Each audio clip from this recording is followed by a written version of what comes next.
জীবনে বহু রাজরাজদের দরবার আমি দেখেছি, কিন্তু মুহাম্মদ সাল্লাল্লাহু আলাইহি সাল্লামের দরবারের মতো শানদার, এরকম ভারসাম্য, গুরুগম্ভীর, মর্যাদা সম্পন্ন দরবার আমি জীবনেও দেখি নাই।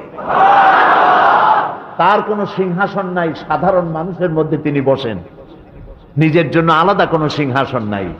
এবং প্রত্যেকটি মানুষ তার দিকে তাকায় থাকে, চোখে পলক দেয় না, কারণ চোখে পলক দিলে ওই সময়টুকুন এই সুন্দর চেহারা থেকে বঞ্চিত হয়ে যাব। তিনি যখন উযু করেন, উযুর পানিগুলি কেউ মাটিতে গড়াতে দেয় না, সাহাবীরা পানিগুলি উঠায় নিজেদের গায়ে মাখায় নেয়।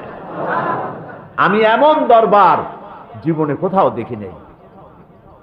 নবী করিম সাল্লাল্লাহু আলাইহি ওয়াসাল্লামের দরবারে এসে লোকেরা সব তাকিয়ে থাকতেন এবং একটা গুরুগম্ভীর পরিবেশ থাকতো।